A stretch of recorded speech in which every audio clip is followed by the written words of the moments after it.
Obviously, you guys are based in Houston, but then expanded out to Chicago with Do or Die and working with, legendary Traxter doing the beats, Do or Die being hugely successful. So, and then obviously with Resurrection, having Larry Hoover on there. So what did you realize was, and you talk about going to visit him and having him on the album and different things and his importance in Chicago and around the country. So for you, how did you go from not knowing much about him to learning about him to then understanding why he was so important to want to put him on a Ghetto Boys album? Yeah, well, Chicago was one of the first cities to embrace rap a lot.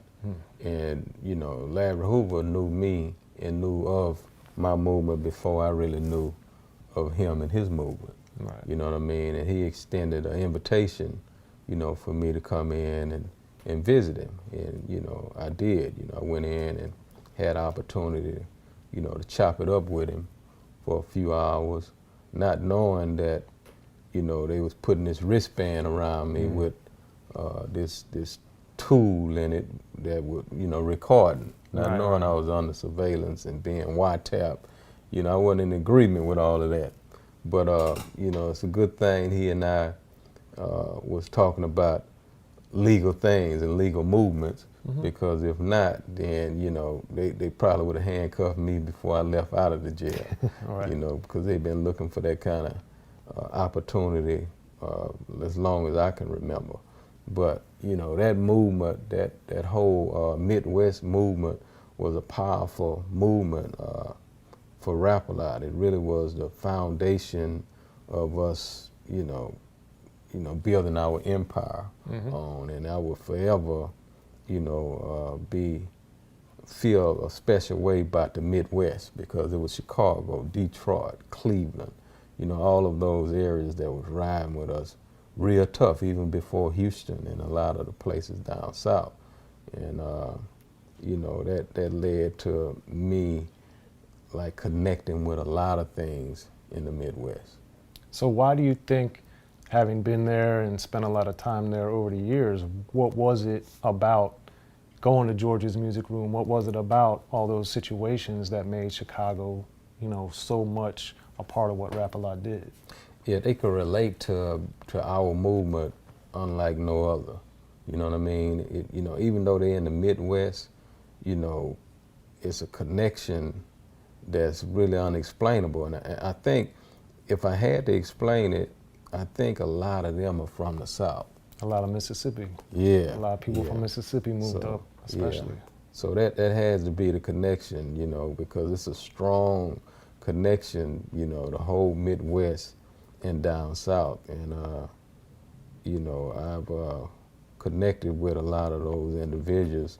Definitely my man, Hoover, who I've been speaking of in the last few days, that's a situation where they're trying to bury him, Jeff Ford, a lot of those guys alive.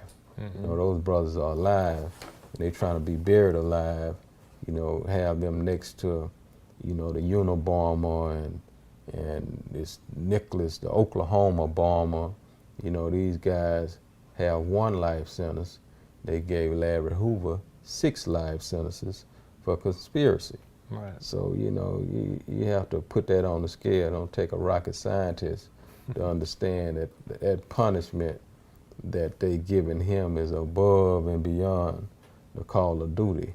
But racism is behind it, you know. Yeah.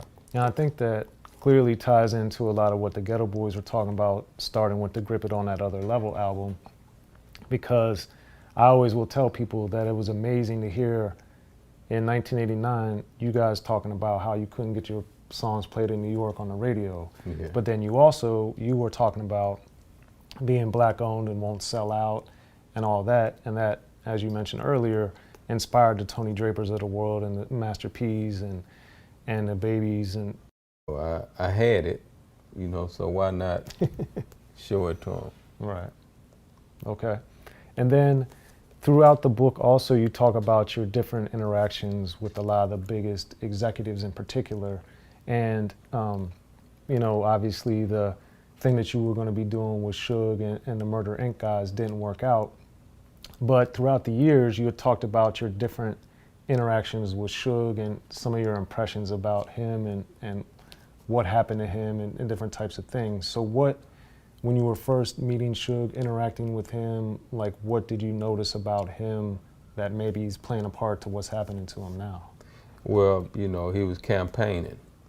You know what I mean? He was campaigning with foolishness back then, and ultimately, you know what I mean, he got elected with foolishness.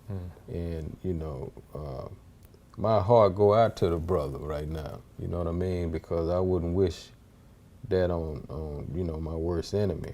You know, basically, he just about got a life sentence.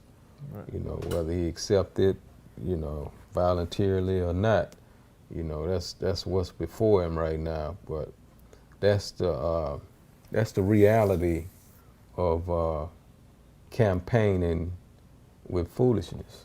You know what I mean? That's the end results of those kind of situations. So it's important for the future, the present.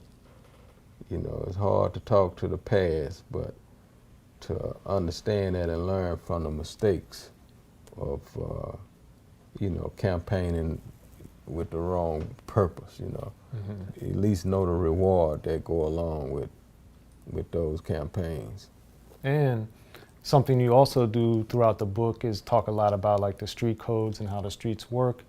And you talk about in the book how, you know, you went to the Hypnotized video shoot with Biggie and Puffy.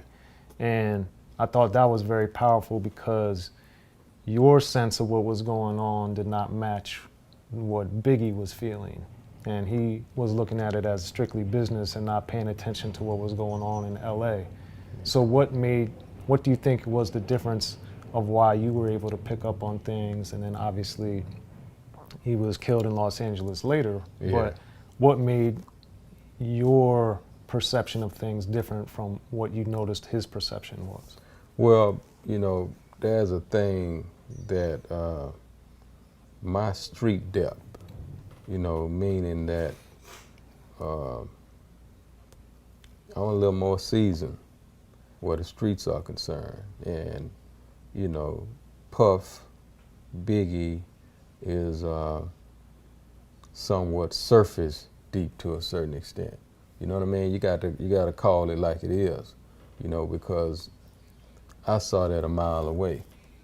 You know what I mean? It was important for me to explain to them the possibilities and the things that I was hearing, you know, but just automatically, you know, it would register to me, you know, after what had happened with Pac and assumptions of them having something to do with it, or the hate that was in the air for them, period. Even before that took place, this wasn't a place to be.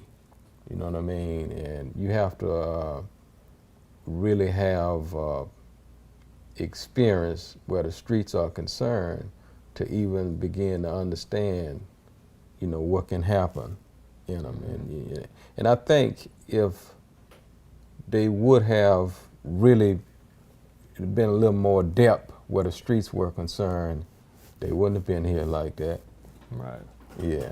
So it was the naiveness, you know, where streets are concerned. It can cost you your very life. In the beginning.